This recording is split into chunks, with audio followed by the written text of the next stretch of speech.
All right, I want to welcome on my next guest. We got a very special guest. I want to welcome on legendary NFL Super Bowl champion coach and hopefully soon Hall of Fame coach, Dick Vermeil. Dick, how's everything going for you? I'm doing fine, thank you. Yeah, everything's great. Appreciate it. I'm glad to hear it. So I want to ask you a little bit about your early career. How did you get into coaching? Well, I decided as senior year in high school at Calistoga there in the Napa Valley that's been burning up recently with forest fires. Because of my high school football coach, I admired him so much that I thought I'd like to be like him and be a high school football coach. So I went to junior college and then on to San Jose State, and then from there into high school coaching. And then every time someone offered me a better job, I took it. So how did you end up at UCLA? Well, I was there originally as an assistant in 1970. And when I was at Stanford University coaching against UCLA, my off-season assignment was to study UCLA personnel and schemes and report to the head coach, John Ralston.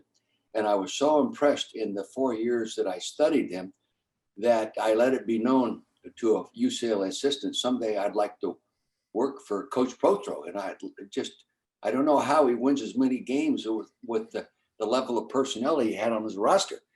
And Prothro evidently got that statement and came to me when I was special teams coach then at the Rams in 1969 and offered me the opportunity to be his offensive coordinator at UCLA.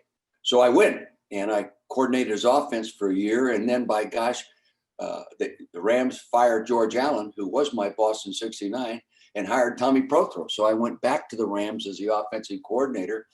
And I was there until they fired Coach Prothro, which I stayed with Chuck Knox. And then UCLA called me back to replace Pepper Rogers, who was leaving to go back to Georgia Tech. And all of a sudden, I'm the head coach at UCLA. I've actually interviewed two of your former players from UCLA. I interviewed Rick Walker and Randy Cross. Oh, yeah.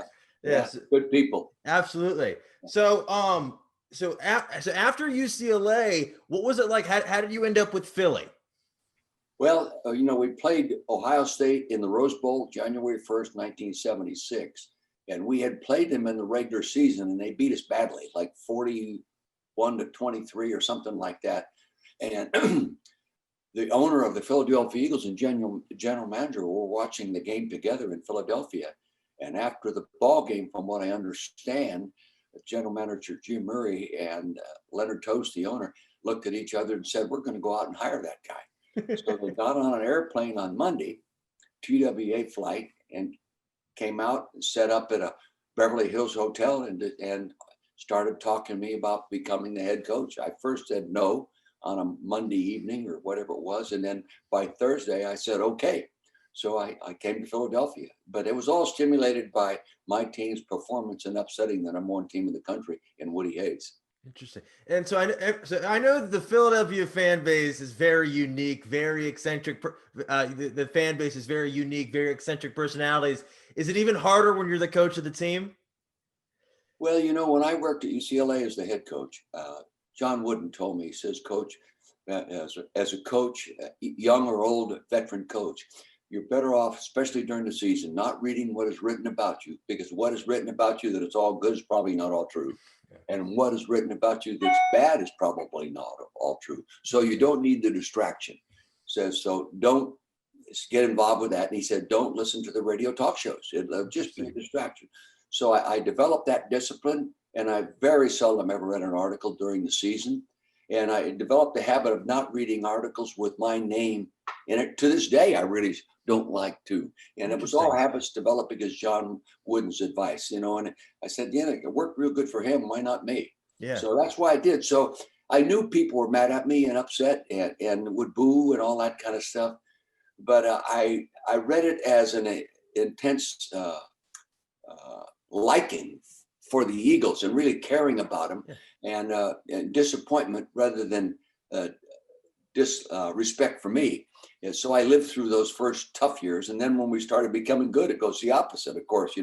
Two extremes to emotion in Philadelphia. You win, you're a hero. You lose, you're a rat. Yeah. Yeah.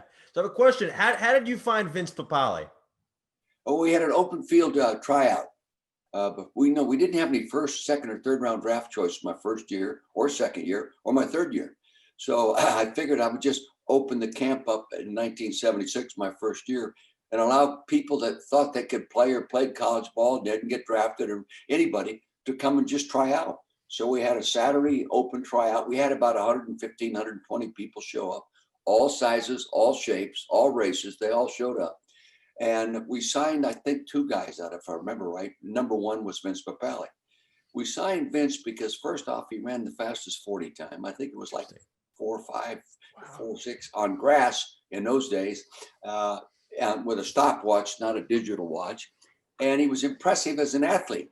So we signed him as a free agent. Never did we expect him to make it. But once we got him on the field and watched him and then allowed him to play in preseason games, remember those years, you only played 14 games, but you had 6 preseason games. Wow. And we started our training camp a week earlier than everybody else as well. And we went double days every day. So he had a lot of time to work with young players. And it was pretty obvious that he could play. He was inexperienced. He was raw, great passion to play, very tough. And all we had to do was train some of those skills and discipline him into football techniques, because he didn't play college football. St. Joe did not have a football team. So that's how we signed him. And then he went on to make the team. Do you think more teams should maybe do more open tryouts nowadays? Because all these teams are always complaining like their position groups aren't that strong. Do you think that maybe in a non-pandemic year, but do you think that could open the opportunity for more guys like him to maybe make the NFL?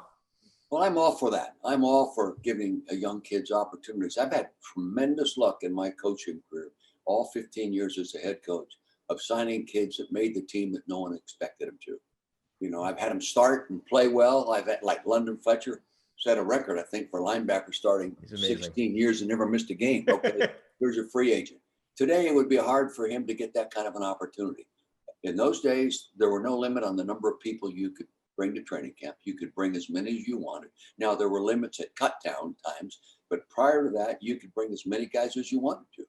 And I would always load up with free agents, and every single year I found somebody that could play. That's awesome. And that was, it was fun, because I always considered myself a free agent. Herman Edwards was a free agent, okay?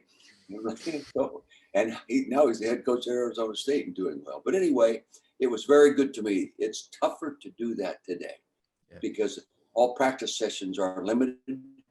The number are limited. The time you can spend on the field is limited. The number of times you can wear shoulder pads and have contact is limited. The number of double days is limited. And it's all, and designed to help prevent injuries and player safety, which is good. But it's also really limits your time to discover young free agent players. Yeah. When they were filming Invincible, did they ask you to come by and kind of let's see things over? No. Interesting. No. I read the script. I called the producer, director people when I finished reading it and said, guys, there's a lot of things in this script that are not true. And their response to me, I will never forget it. Says, Coach, we're not doing a documentary. We're telling a story. And the story was true. The story was true. So they did it. And the movie, I think, went way beyond expectations. From what I was told, the movie has grossed over $800 million, and they still sell DVDs of the movie. Wow. And of course, it made Vince. Vince didn't make any money in the movie, but he happens to be very good with a microphone, and he's a great speaker. And he's traveled all over the world speaking, and he still does. Yeah. People like the story. I run into people all the time say they gave their grandson a birthday present. It was a DVD of the Invincible because they liked the story, and it's wholesome. It's all, the whole family can watch it. And, but it's not all true, but the story is true. Have you ever met Mark Wahlberg? Yes. I met him at the premiere. It's the only time I've ever seen the movie. Really?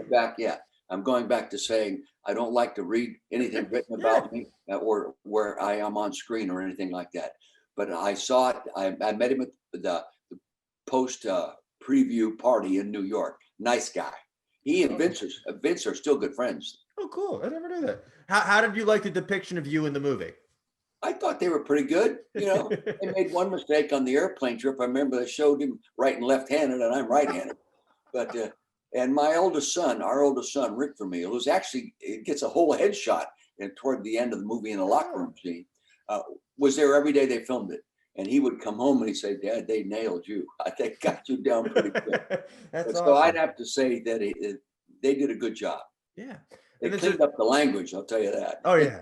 And then, so speaking of Herm Edwards, what do you remember about the miracle of the Meadowlands? Only that it happened. I've been asking that question so every year. The second game of the season against the Giants, we go through these same interviews as if it happened last weekend. It's amazing how that play is carried over all these years. 1978. Okay, that's a long time ago. Anyway, I wasn't even looking initially, and I just looked up and I saw Herman pick up the ball and run it in. I was taking my headset off, and then I saw what happened, and the players rushed on, and then that just, it's a you don't believe it happened. Okay. You just don't believe it happened, but it did. So that's why they call it a miracle. And I also remember, excuse me, feeling sorry for the other coaching staff. I said, "Oh my God, would I hate to be on the other side." And what happens the next day, some coaches got fired, including the head coach. Wow. I have a question. Why did you retire in '83? Because, I coined the term, I'm burned out. Especially at that age, I am what I am. Way too emotional, way too intense, way too driven, maybe on the compulsive side. And I allowed my passion for the game to become an obsession. And I got so I couldn't handle a loss. I would spend 3 days after the loss thinking how I should have won and what I should have done as head coach to win it. And that would interfere with taking 3 days away preparing for the next game. So I knew I needed a break, and my wife convinced me I needed it. And so I decided to walk away. I had a couple of years left on my contract. I decided to walk away. And then when I did walk away, CBS gave me a job broadcasting. And I went from making $75,000 a year to $150,000 a year, working 16 weekends. I said, "This is stealing for a living." Yeah. So I did that, and I enjoyed it. It kept me close to the game. And of the 14 years I was out, I had 13 of those years, different teams approached me about going back. Really? And I thought it about seriously a few times. Once with the Atlanta Falcons. Tampa Bay offered me the finest job I've ever been offered, and I didn't go. And then when the Rams called later on, I decided, if I turn this opportunity down at that age, I'll never get another opportunity. So I went back, and I'm so appreciative of John Shaw, Georgia Frontiere, and Jay Zigman of the Ram organization that brought me back, and it got me going. I almost came back with Philadelphia, and that I got excited about that, and that showed me that it still was in me, and deep down inside, I wanted to try it again. So I'm appreciative of both the opportunity that I almost got with the Eagles, and then the opportunity the Rams gave me to go back. So not many owners would do that. No. In your second stint, did you try to do anything so you wouldn't be as kind of after games be still thinking about the? Oh yeah. First off, I'd been out of it 14 years, even though I'd been in the booth and I'd been on the field with all the coaches, both pro and college. I'd been in meeting rooms. I'd been in quarterback meetings, head coaches meetings, staff meetings. I knew that I couldn't be the coach that I was in terms, I ran my own offense. I was my offensive coordinator, called my own plays. I was in charge of personnel. I had all those responsibilities, and I did a better job of delegating it to people that hadn't left coaching. They were in it, and they all did a great job for me. At my first couple of years back, we were the oldest coaching staff in football. Everybody had tons of experience. Bud Carson coaching the defense, Jerry Rome running the offense, and me running the organization. And I spent more time in the entire organization, from the receptionist in the building to the owner, to the president, the general manager, to every department. I was involved in everything, and trying to regenerate a new way to think in a building, because they'd lost more games in the 90s than any other team in football. That's hard to do. You got to try to lose so many games. Yeah. And we got them going through hard work and people pulling together. The great term to use today is culture. Yeah. Well, we developed an unbelievable culture that went beyond culture. It went to a community. People love coming to work, and they handled the losing properly. And all of a sudden, we knew we're a good football team. I bring Mike Martz in to coordinate the offense, and Al Saunders and John Matsko, and these guys to come in my third year there. And God, we were ready. Then we lose our starting quarterback in Trent Green. And lo and behold, a Hall of Fame career was written in Kurt Warner. So all good fortune. Yeah. Developed by good people. Yeah, and so speaking of Kurt Warner, do you remember where you were the first time you heard this guy's name? Like, hey, we just signed this guy you've never heard of. Yeah. One of my John Becker and Charlie Army, the guys in my personnel department, came in and said a coach from California had called and asked us to work out Kurt Warner, an Arena League player, because he was coaching the German team, NFL Europe. And, if a team signed a player, we could then send him to a specific team in the NFL Europe if we wanted to. And having a relationship with the fellow that wanted us to sign him, I said, yeah, let's bring him in. We worked him out. Kurt will tell you himself, it wasn't spectacular, but I liked it. And I liked him, and I love giving free agent kids opportunities. Yeah. And we needed another quarterback, so we brought him to camp. And he did well. Yeah. He made the team as a third quarterback. He beat out the guy that was the third quarterback the year before. The next year, we made him our backup quarterback, who became our starting quarterback. Yeah. So, there's a lot of luck involved. Yeah. And there's also a philosophy that was involved like I've said already, I love giving young kids opportunities to try to make a football team. We did not have a limit on the roster size and those kinds of things at that time. So anyway, here he is in the Hall of Fame. Yeah. Did you ever meet his boss at the grocery store? Like, hey, sorry, like we needed him. No, I did not. But that's a true story. In fact, I understand they're doing a movie about it now. Really? I'm watching that. So that's wild. And then so when Trent Green went down in '99, did you think the season was a wash, or what was your thought process? No, I knew we were a good football team. I'd been on the football field enough, and I'd seen enough other good pro football teams in training camp and practice as a broadcaster, and I knew we were a good football team.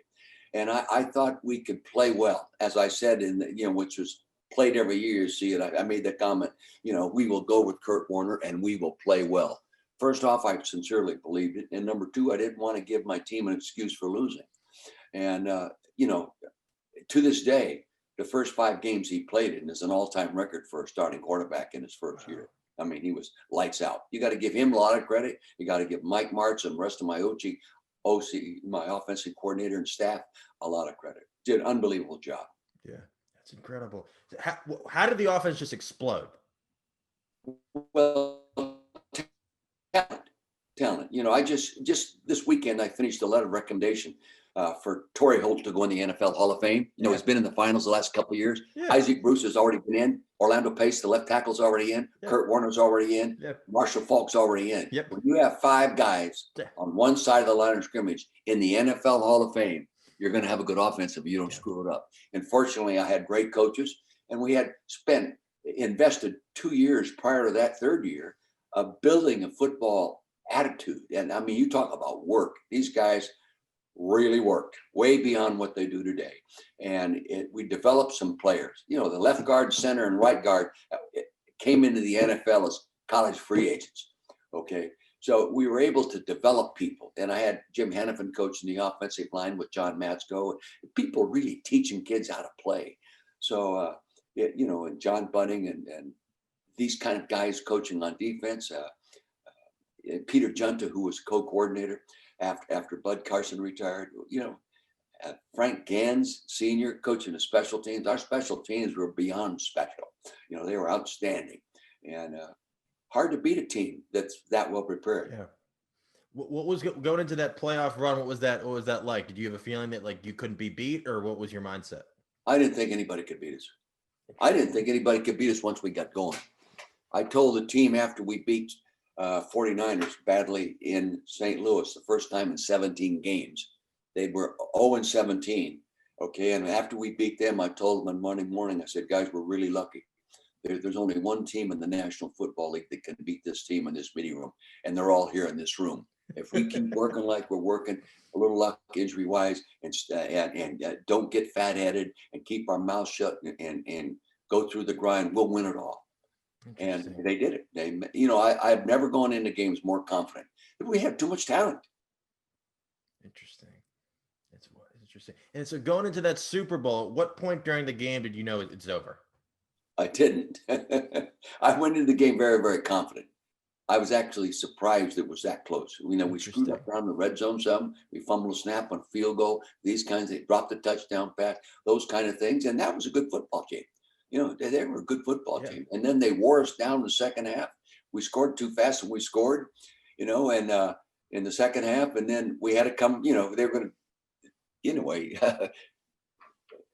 yeah, we were fortunate to win it. We really were. When you come down to the last play of the game on the goal line, and Mike Jones stops him inches away from beating you or tying you. And from what I understand, they said that if they had scored, they were going to go for two. We might have lost it. So that's how Super Bowl games should be played, the best against the best. And I'm very fortunate, very fortunate. What was that like for you after a long hiatus broadcasting, already spending a lot of years in Philly, and then to finally get there and be a Super Bowl champ? Well, it was very humbling. You know, your mind moves, at least mine does, moves to a very grateful attitude. Yeah. Grateful for all the things that happened and all the people that made it happen. It surely wasn't all about me. I'd like to believe I was a catalyst. Yeah. I put it together properly. I disciplined it properly, organized it properly, and motivated it properly, hired properly. But there were a lot of people involved. And, you know, it happens every once in a while, and the NFL seems just fall together, and that's what happened. It was a reflection of everybody's contribution. And I being the head coach and having that title, you know, I get the credit, but it's really I'm the end product of so many guys doing great work. Well, why did you step away? Because I thought it would be a wonderful way to end a career. Yeah, I knew head coaches that had great careers that all were forced out at the end. You know, hey, even Tom Landry, who was my idol, okay, they get fired. That happens today, you know. They just fired a coach that took a team to a Super Bowl, you know, just, you know, it happens. And I felt I could go out on top like a world champion. And I also had family back here and grandchildren, you know, 11 grandchildren. And to go out a world champion and then be home and be able to share that experience and time with them was valuable. And then when I got home, it didn't take long before when they handed out the Super Bowl rings in May, I recognized I made a mistake. And then Carl Peterson came after me, who I had coached with at UCLA. I brought him to Philadelphia with me, and he'd been at the Chiefs for a long time. He talked me into going back, and it was one of the best decisions I ever made. Great city to work in, great ownership, and I have a lot of great friends there, including great players. Yeah. Did the Rams try to convince you to stay? Pardon? Did the Rams try to convince you to stay? Yes. Oh yeah. They gave me a $2 million bonus when I left, $500,000 a year for 4 years. I had to give it back when I went back into coaching, and then I still think that was wrong. But I don't carry grudges, and that was just how Tagliabue ruled on the whole process. We had to give up a second round choice and the money they had given me. But I was willing to do that because I knew I made a mistake and I wanted to go back and coach again. Yeah. And then so going to the Chiefs, that your roster was loaded with you had Willie Rote, you had Trent Green, you had Priest Holmes, Tony Gonzalez. What was coaching that team like? Oh, I love the experience of coaching the Chiefs. Willie Rote was not there until our third year. You know, Priest Holmes, we signed as a free agent and brought him there out of Baltimore. Remember, he was an undrafted college player that had a little success at Baltimore Ravens. We brought him with us, and it took. I never did get the defense built like it should have been to be equivalent of the offense. If you took all 5 of the years we were in Kansas City and put all their numbers together, we're the number 1 offense in the NFL. Okay, so we're proud of that. Al Saunders and offensive staff did a great job. Mike Solari, all those guys did a great job. James Saxon, they all did, but we never had enough defensive personnel to win it all. You know, we got in the playoffs, went 13-3, went 9-0, start out in 03, and we just couldn't get it done. We ended up with a matchup with Peyton Manning. We had all the odds in our favor, playing at home in Kansas City, playoff game, a week off, all the good things, but we just couldn't outscore Peyton Manning. It's still the only playoff game in the history of the league that no team punted. Neither team punted. Interesting, I didn't know that. No. And, you know, we had a great Probably, in my opinion, the finest offensive line ever assembled when they were all healthy playing. Boy, they were really good. Yeah. 2 offensive guards. You know, we have 2 of them, or 3 of them are in the Hall of Fame. Left tackle, Willie Roaf. Right guard, Will Shields. Tight end, Tony Gonzalez. Wow. The left guard, Brian Waters, is a Hall of Fame player. Yeah. He didn't have the reputation because he was a college free agent, but he's a Hall of Fame. He's better than a lot of guards that are in the Hall of Fame already. Yeah. So and then we had Casey Wigman at center, who set a record for the most consecutive snaps of an offensive player, you know. So we had talent. Trent Green did a beautiful job, but we didn't have enough depth on the defense to get it done. How do you think Andy Reid's done so far? Beyond good, great. He's a great football coach. Yeah. And he runs the entire thing. He hired his own general manager and personnel directors and everything else. And he's on top of everything. They created a winning culture, a winning decision team, and he's a great football coach, just a great football coach. And he's one of the best amongst the best. Okay, yeah, and very deserving of the success. Absolutely. What are your thoughts on Mahomes? Even though we're only seen 3 years of him just so far. I think he's probably going to go down as the best that ever played. Wow. Yeah, he stays healthy. He's an amazing player. He has a great attitude. I've been in their meeting rooms. I've sat in the quarterback meeting with him and listened to him talk to the coordinator and the head coach. And he's on top of the game, both mentally and physically. And I don't think he'll get a big attitude or a selfish attitude. And, I think he's a phenom. Yeah. It's just, and then so then when you finally retired with the Chiefs, did you know they're like, all right, I'm not coming back? Yeah, I knew that. Yeah, I was going on 70 years old. And, you know, the kind of effort it takes as a leader. And I noticed things within my own makeup that when I got tired, my mind didn't work as well. And, you know, when the NFL is a head coach, you live in a constant state of being tired. Yeah. And by the end of the season, I was drained mentally, physically, and emotionally. And I just felt I couldn't be as good a coach as these kids and Lamar Hunt, who's outstanding owner, one of the finest men I ever met in my lifetime. I couldn't be the caliber of coach they deserve. Interesting. In your opinion, who do you think is the most underrated head coach in the NFL right now? Oh, boy. That's really hard to pinpoint. I don't know if he's underrated. The New Orleans coach who coached last night is awful good. Yeah. Okay. He's awful good. Sean Payton. Yeah. Yeah. I'm extremely impressed with 49ers new coach, you know, Shanahan. These young guys. I think maybe John Harbaugh as a total leader is as good as you can have, you know, and willing to do something different, willing to draft a quarterback that's a college quarterback and make him a pro quarterback and then run a college offense. Yep. I came out of college. I was running option football in college before these guys were born. And then, but I was afraid to do it. I didn't have the confidence to be different. And so Harbaugh has to go into that category, you know, just outstanding. And I really like Sean McVay. I visit with him and I stay in touch with the Rams because the ownership and everyone still the same people and Stan Kroenke. And I think he's one of the top 3 or 4 coaches almost right now in the league. And he's 34 years old. Yeah. Hey, my youngest child is 61. Okay, 60, 76. Yeah. Yeah, it's incredible. And one last question for you.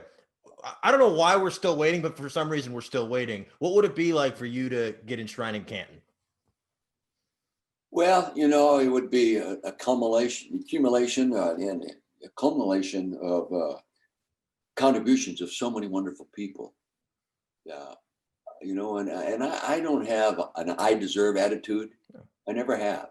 I've always believed you get what you deserve. Yeah. And if you don't deserve it, you don't get it. If I end up getting in, which some people say I'm going to, great. But the credit's going to go to all the people. Hey, talk about the players. You mentioned Willie Roaf, Hall of Famer, Will Shields, Hall of Famer. You know, now Harold Carmichael, Philadelphia Hall of Fame, Kurt Warner, all these guys. I'm the end product of their performances. I'd like to believe I made a nice contribution to helping them be what they have the ability to be. But I don't walk around evaluating, well, I should go in because he's in, or he shouldn't have got in. I have a better record than he did. I don't believe that, think that. If it happens, great. But if it does happen, I'm going to give the credit to all the people that made it happen.